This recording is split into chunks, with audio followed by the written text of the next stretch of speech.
Morning and welcome again class 9 in our same digital classroom with the chapter the French Revolution which is from your history book. So first of all मैं आपको ये बता दूँ that it is the revision classroom. This chapter is already done before summer vacation.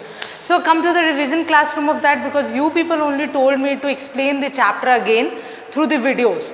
So this is first chapter the French Revolution. First of all what revolution mean, revolution का मतलब क्या होता है? जब बहुत सारे लोग एक जगह पे गैदर होते हैं, कहीं पे जमा होते हैं for any change in short period of time, किसी कम टाइम पीरियड के लिए उन लोगों को कोई चेंज करानी होती है, कोई बहुत बड़ा रिफॉर्म कराना होता है और उसके लिए बहुत सारे लोग एक साथ प्रोटेस्ट करते हैं या एक साथ डिमांड करते हैं, that is called revolution. And क्योंकि ये रिवोल्यूशन फ्रांस के बारे में, तो सबसे पहले बात करते हैं about the ruler of the France, government of that country in that particular period of time. तो अभी मैं आपको एक सीन डिफाइन करने वाली हूँ और वो जो सीन क्रिएट हुआ था उसके पीछे क्या रीज़न था, that also I am going to explain you. First of all तो बात थी एक समय पहले की 1 जुलाई 1789. 1 जुलाई 1789 was a very terror night for the France. उस वक्त क्या हुआ था कि करीबन 7000 लोग एक जगह पे इकट्ठा हो गए थे बैस्टाइल जेल के बाहर. बैस्टाइल जेल जो था वो फ्रांस का जो किंग था हु वॉज लुइस 16. जो लुइस 16 था वो उस टाइम पे प्रेजेंटली फ्रांस का किंग था, रूलर था, गवर्नमेंट था.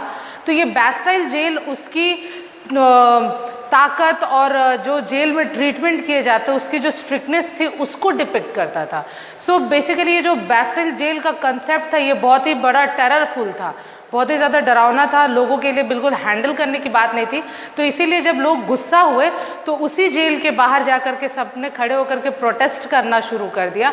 And at the same period of time people got very angry and kill the commander of the jail and just gave liberty to all prisoners.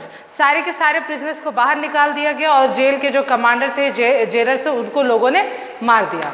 अब ये गुस्सा लोगों के अंदर आया क्यों? गुस्सा इसलिए आया क्योंकि लोगों को उनके किंग पसंद नहीं थे, इसलिए नहीं कि उनकी शक्ल पसंद नहीं थी. The way he control the people, the way he manage the whole organisation and whole governance, that was the complaint.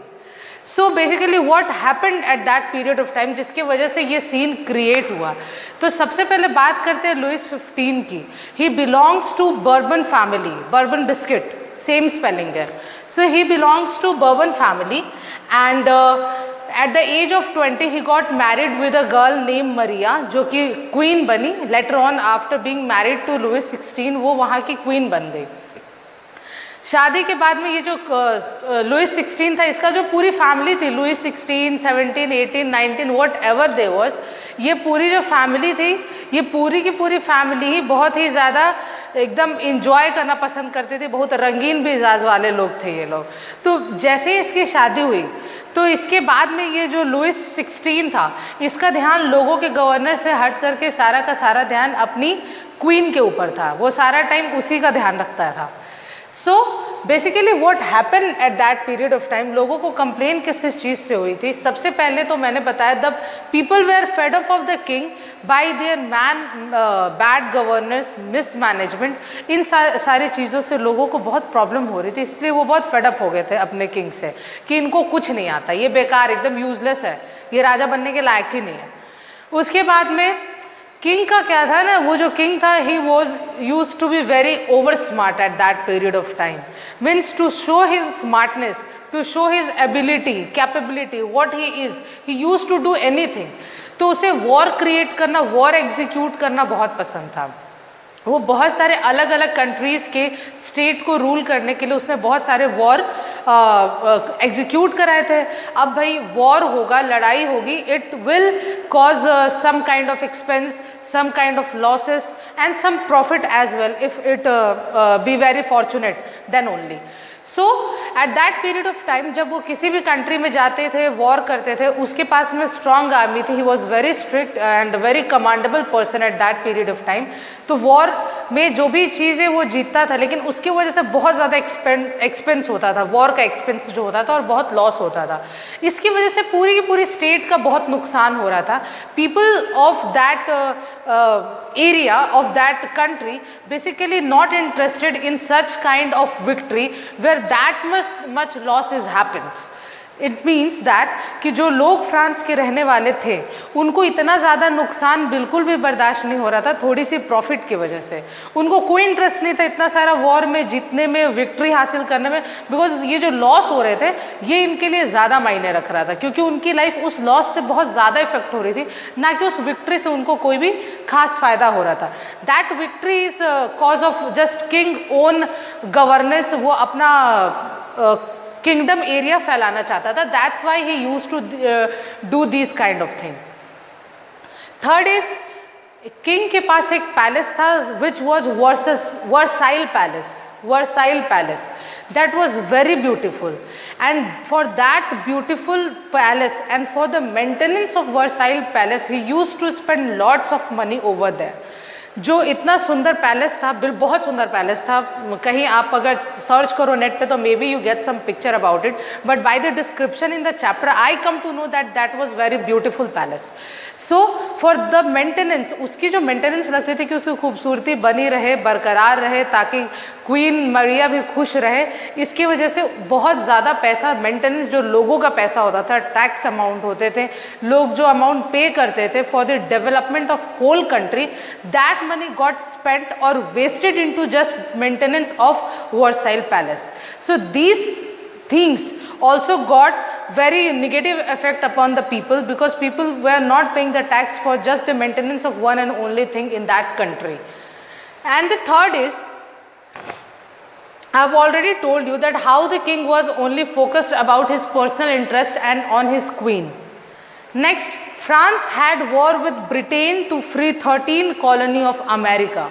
France का एक बहुत बड़ी वॉर सिचुएशन क्रिएट हुई थी, it was converted into war, and वो वॉर फ्रांस ने Britain से इसलिए किया था, एक तो पहले ही वो उसका दुश्मन था, because Britain also at that time period बहुत ही ज़्यादा स्ट्रॉन्ग था, बहुत ही रूलिंग थी, उसकी भी जो पूरी कंट्री थी, गवर्नेंस थी, तो उस टाइम पे फ्रांस और ब्रिटेन का एकदम 36 का आंकड़ा था।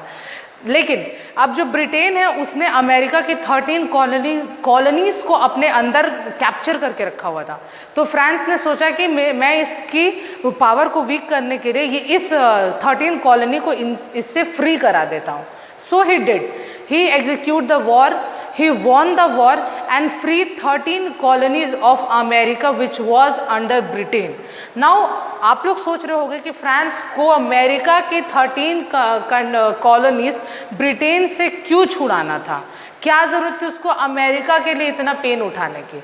The reason is only one, he wants to be over smart, वो बहुत ओवर स्मार्ट बनता था, बस इसलिए उसने जा करके लड़ाई करी, और थोड़ी सी मे बी उसमें इंटेलेक्चुअल एबिलिटी होगी to understand that he could get a good combination, coordination and good friendship with America also later on, कि उसको अमेरिका किसी लड़ाई में काम आ जाए। बट उसकी जो सिंगल स्ट्रैटेजी होती थी ओन विक्ट्री की, वहाँ पे उसकी बस यही एक सिंगल रीज़न था that he wanted to prove himself very powerful, very executive in power management, and just to make impress everybody that how powerful he is. That's why he had some war with Britain and free up 13 colonies of America. Then उसके बाद में अब इतनी लड़ाई हुई तो सीधी सी बात है किंग के पास में पैसा ख़त्म हो गया था, उन्होंने लोगों का भी पैसा ख़त्म कर दिया था। उसके बाद उस टाइम पे जो करेंसी थी फ्रांस की लर, उस करेंसी से 2 बिलियन लर लोन अमाउंट जो है किंग के सर पर आ गया कि इतना लोन भाई अब आपको पे करना है, आप इसके भुगतान है, बिकॉज आपने इतना सारा पैसा खर्च कर दिया है in war time period and in whatever you wanted to do in your life because of your interest. अब क्या करे किंग, अब किंग जिन जिन लोगों से कंट्री में उन्होंने उधार लिया था, ठीक है, अब उन लोगों को, किंग को पैसा रीपे करना था at 10% of interest on the loan amount. ये और भी ज़्यादा उसको प्रॉब्लम, एक तो उसके पास में लोन पे करने का पैसा था नहीं, बहुत मुश्किल से उसका प्रॉब्लम सॉल्व हो रहा था पर्सनल लाइफ का, and then he got lots of pressure of people to pay the loan amount. At the same time period the people increase the interest to 10%, and that was very what we say suppressed condition by which king was suffering. उसके अलावा और भी खर्चे होते king के, ना इतने ही खर्चे नहीं थे क्योंकि वो गवर्नमेंट था, तो लोगों को सैलरी प्रोवाइड करना, post office, school, management, infrastructure, ये सब भी सारे अदर एक्सपेंसेस किंग को देखने पड़ते थे। तो इन सारी चीज़ों में ये सब जो रीज़न था, ये सारी जो मैंने आपको रीजन्स बताई है, this is the reason why the king suffered and with a very bad management. क्या रीज़न था कि किंग का इतना ज़्यादा बैड मैनेजमेंट हो गया था लोगों को लेकर के अपनी कंट्री को चलाने के लिए? इसी वजह से किंग किसी को पसंद नहीं आ रहे थे, who was Louis 16, so this revolution happen. तो ये तो मैं आपको स्टोरी की क्लाइमेक्स बताई with a very small concept that why it happen. अभी बहुत ज़्यादा स्टोरी एंड पिक्चर बहुत ज़्यादा बाकी है। In the next video I am going to explain you what happened after his terror got open, exhausted when Louis 16 died, and who was the next king and what was the role management at next time period with the France। लोग अपने कौन से king को लेकर के आए, फिर क्या क्या पॉलिसीज़ हुई, कैसे कैसे वहाँ पे लोग काम करते थे, ये सब मैं आपको आगे की वीडियो में बताऊंगी। And the particular topic about reason of terror. So up to that, thank you so much and stay tuned.